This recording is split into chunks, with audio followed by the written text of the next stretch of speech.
امام وقت کو ہر بندہ چاہیے، ہر انسٹیٹیوشن کا بندہ چاہیے.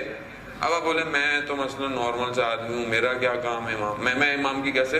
وہ دیکھیں تہران میں موچی تھا کہ جس سے وقت کے امام نے یہ کہا کہ اگر میں تمہیں ملنے نہ آؤں ہر ہفتے تو کیا ہوگا.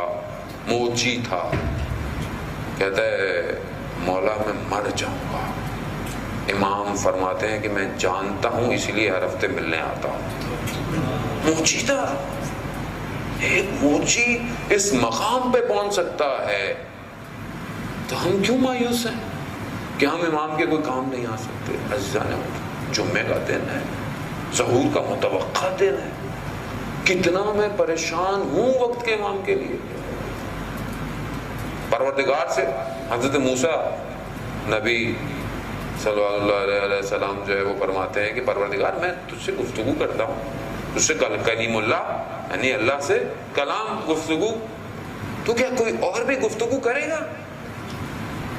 تو پروردگار نے کہا ہاں ایک ایسی امت ہوگی موسیٰ کہ تم جو مجھ سے گفتگو کرتے ہو تو میرے اور تمہارے درمیان میں 70 حجابات ہیں، 70 حجاب ہیں جب تم مجھ سے گفتگو. لیکن ایک امت ایسی ہوگی کہ وہ افطار کے وقت میرے اور اس کے درمیان میں کوئی حجاب نہیں ہوگا، اور وہ جو بھی دعا مانگے گے. کتنا بہترین موقع ہے، کتنی بڑی اپرچونٹی ہے کہ جہاں حضرت موسیٰ نہیں پہنچ پا رہے ہیں وہاں پر اس امت کا روزے دار پہنچ رہا ہے. مگر ہم اس وقت کیا کر رہے ہوتے ہیں؟ جتنی جلدی مل جائے جتنا زیادہ کھا لیں. کھانا ساری زندگی کھانا ہے، اصل تو یہ مانوی کھانے ہیں، یہ کون کھائے گا؟ یہ نہیں ملنے پھر کہیں. کیا میں نے اس وقت، آج 12 دوسرا روزہ تھا، انشاءاللہ آئندہ روزے باقی ہیں ابھی، کیا میں اس وقت ظہور کی دعا مانگ رہا ہوں کہ نہیں مانگ رہا؟ پہلی دعا ہماری ظہور امام کی ہونی چاہیے. کیوں؟ جب تک میری ساری دعاؤں، خواہشات، میری پرائرٹیز سب کچھ پر اگر وقت کا امام امپورٹنٹ ہوگا تو میں پھر کامیاب ہوں، ورنہ میں کامیاب نہیں. آپ کو بولا جائے جیسے فیری ٹیل میں ہوتا تھا نا کہ 3 دعائیں مانگو قبول ہو جائیں گی، تو میں پہلی کیا مانگوں؟ آپ اپنے آپ سے دل میں پوچھیں. میں آپ سے کیا، میں آپ کے سامنے تقدس معابی تو نہیں کر سکتا کہ میں آپ کے سامنے بیٹھا ہوں تو نہیں. آپ اپنے آپ سے پوچھیں. آپ گھر مانگیں گے، گاڑی مانگیں گے، یا کوئی بہت بڑی نوکری مانگیں گے، یا بولیں گے یہ میرا کام ہو جائے وہ. لیکن میں انڈیویجول، میری ساری پریشانیاں فردی ہیں، لیکن ظہور کا ہو جانا عالم کی پریشانیوں کو ختم کرے گا.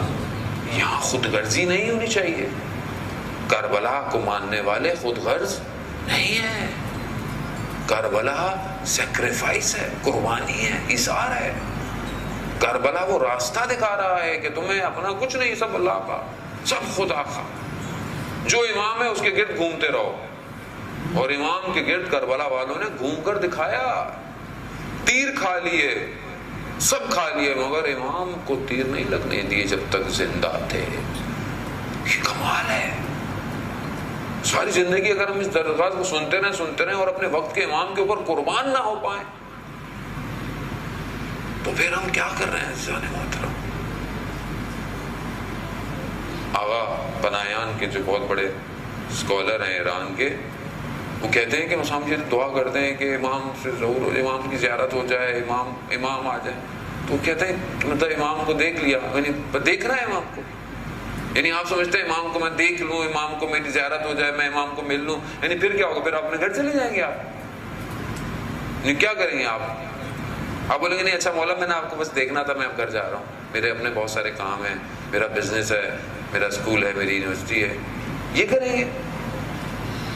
یا وہ کریں گے جو حضرت عقیل کے بھائیوں نے، حضرت مسلم کے بھائیوں نے شب عاشورہ کہا تھا، جب مولا نے کہا کہ چلے جاؤ تو کہا مولا 70 دفعہ مارا جائے، 70 دفعہ زندہ کیا جائے، ماں ترکتو کا یا حسین، آپ کو نہیں چھوڑیں گے.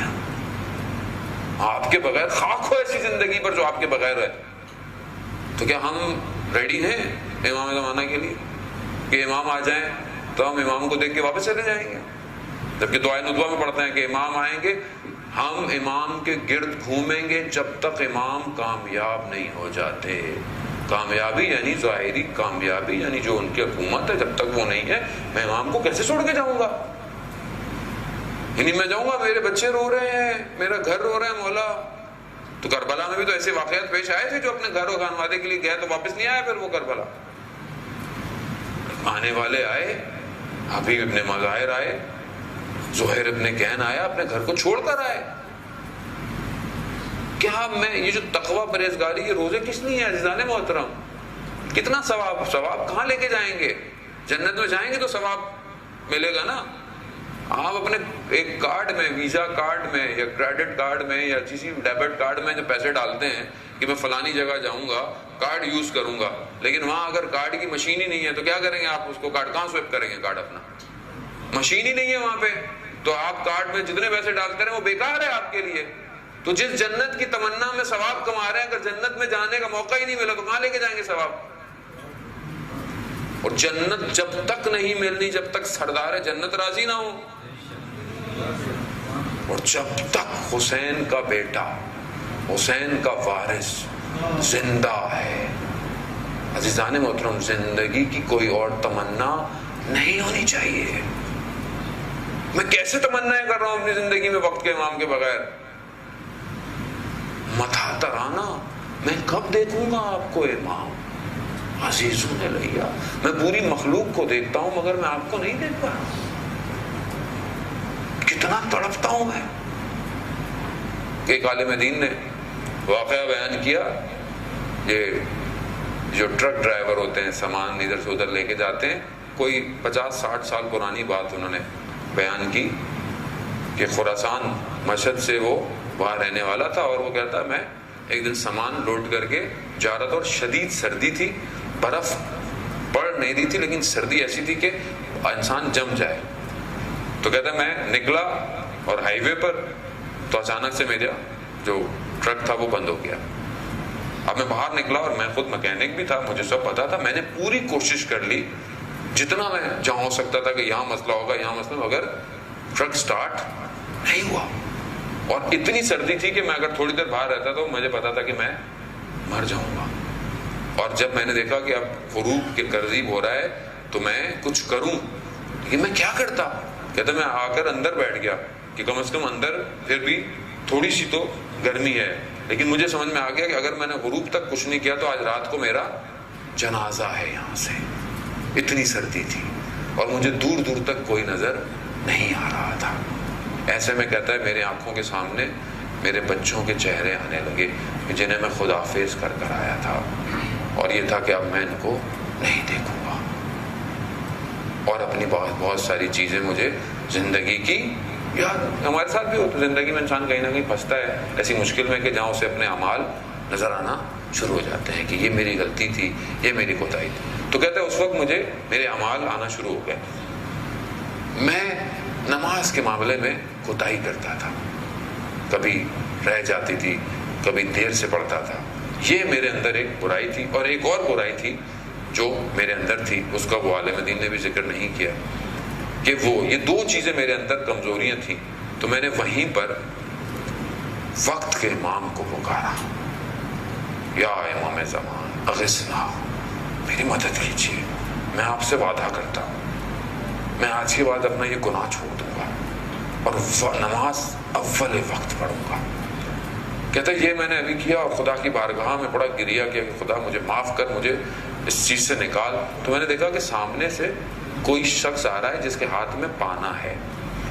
تو میں سمجھا کہ شاید کوئی اور ڈرائیور ہے کہ جس کی اپنی بھی گاڑی واڑی کوئی خراب ہے. جیسے ہی آیا تو اس نے میرے شیشے کے پاس آ کر مجھے کہا کہ کیا ہو گیا؟ میں نے کہا کہ کہہ رہا ہے میں صحیح کرتا ہوں. کہہ رہا نہیں ہو؟ کہہ رہا نہیں میں کرتا ہوں، تم سیلف کرو. کہتا ہے میں نے جیسے ہی اس نے کچھ کیا تھوڑی دیر میں نے دیکھا ٹرک سٹارٹ ہو گیا. وہ واپس آیا اور شیشے کے پاس کھڑے ہو کے کہنے لگا.